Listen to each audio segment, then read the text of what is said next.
Heho Pop Gengs!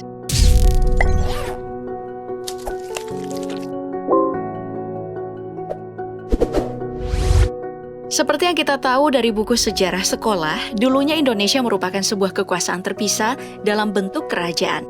Setidaknya ada 102 kerajaan yang peninggalannya telah ditemukan di Nusantara. Nah, dulunya pernah ada rumor tuh, kalau salah satu kerajaan di Indonesia, yaitu Majapahit, pernah memperluas kekuasaan mereka. Rumor tersebut tentu banyak dipercaya, namun tidak pernah dibuktikan. Bahkan Majapahit memang tidak pernah kuasai Nusantara. Cerita ini tentu bertolak belakang dengan negara-negara lain yang memang terkenal pernah menjadi negara atau kerajaan adidaya yang kini hanya menjadi negara kecil di dunia modern.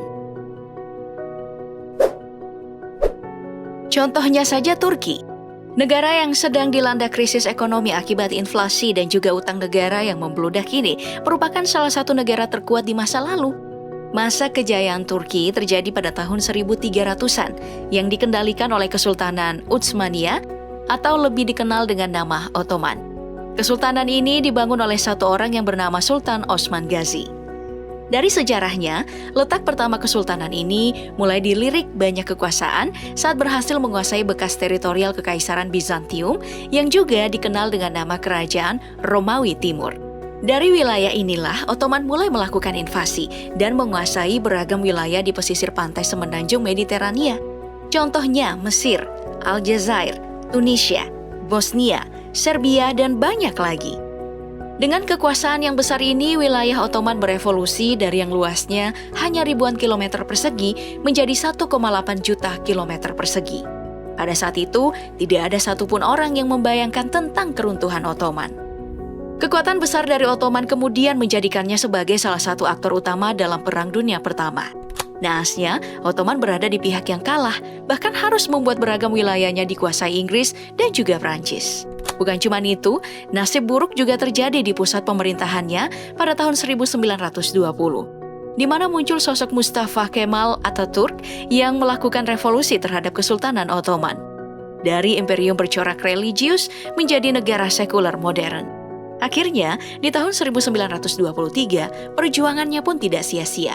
Atatürk terpilih jadi presiden pertama Turki dan jadi bapak negara Turki modern.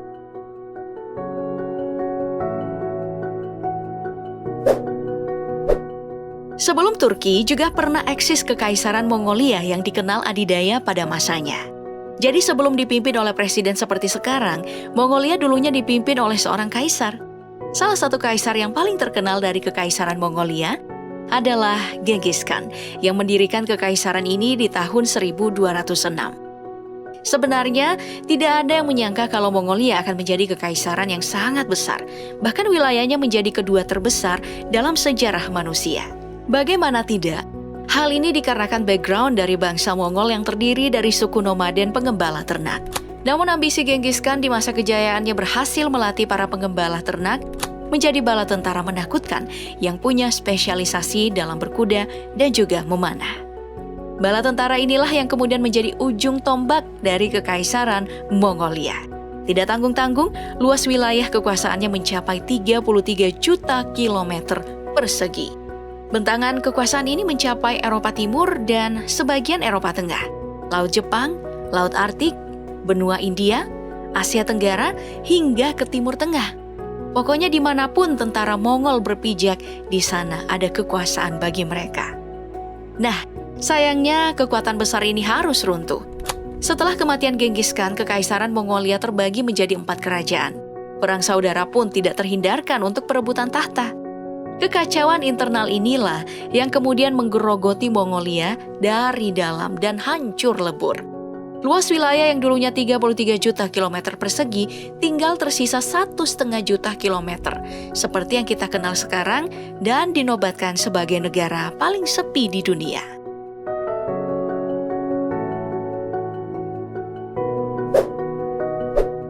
Menuju Timur Tengah ada Iran dan Irak yang ternyata juga punya kekuasaan yang tidak kalah luasnya.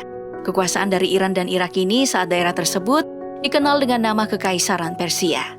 Ada hal menarik dari Kekaisaran Persia ini karena bisa membuat 3 kerajaan utama di Timur Tengah melebur menjadi satu, yaitu Kerajaan Mesir kuno, Babilonia, dan juga Lydia.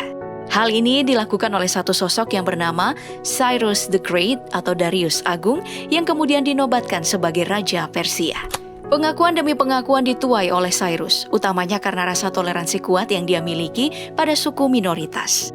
Dalam kekuasaannya tersebut, Cyrus the Great yang memimpin kerajaan Rusia memiliki bala tentara yang sangat kuat. Bahkan wilayah kekuasaan dari kerajaan Persia mencapai Kaukasus, Asia Tengah, Asia Barat hingga Laut Hitam. Sayangnya kekuatan kekaisaran ini tidak berlangsung lama. Pendiriannya yang terjadi pada tahun 550 sebelum Masehi harus runtuh pada 480 sebelum Masehi atau cuma 70 tahun. Hal tersebut dikarenakan kekalahan dari keturunan Darius yaitu Xerxes I saat melawan pasukan Sparta dari Yunani.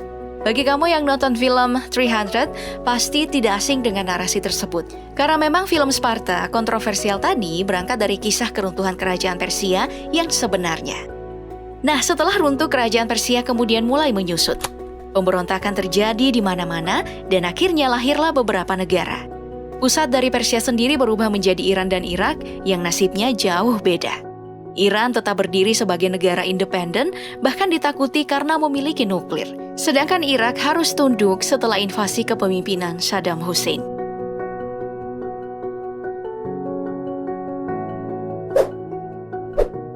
Sekarang pindah lagi ke negara berikutnya yaitu Britania Raya yang pernah menjadi negara paling luas di dunia. Gak tanggung-tanggung pada abad ke-18 hingga ke-19 Masehi, negara yang satu ini setidaknya pernah menguasai 1/4 dari daratan bumi atau 37,5 juta kilometer persegi. Di masa kejayaannya, wilayah Britania Raya mencapai Amerika Timur dan Amerika Tengah, benua Afrika, India, Asia, dan benua Australia. Luasnya wilayah kekuasaan dari Britania Raya ini terjadi di masa kekuasaan Henry VII yang punya ambisi untuk memperluas wilayah mereka. Hal ini dilakukan lewat jalur laut, makanya armada laut Inggris dikenal paling garang di dunia pada masa tersebut. Saking kuatnya, kekuasaan Britania Raya bahkan bertahan hingga ratusan tahun. Apalagi dengan bantuan EIC atau East India Company yang merupakan serikat dagang Britania Raya, atau VOC-nya Inggris yang memberikan sokongan dana pada kerajaan. Makanya, Britania Raya bisa konsisten membiayai invasi mereka.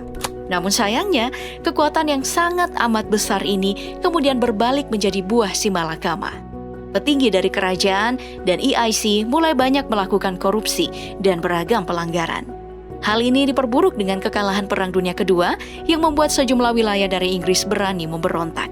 Ya, walaupun beberapa di antaranya tetap bisa dikendalikan dan jadi negara persemakmuran Inggris yang jumlahnya mencapai 53 negara. Masih ada banyak lagi negara yang pernah memiliki kisah serupa. Contohnya Spanyol dan juga Prancis yang bahkan membagi dunia seenak jidat mereka lewat perjanjian Tordesillas. Pembagiannya itu Spanyol boleh berlayar ke barat dan Prancis ke timur.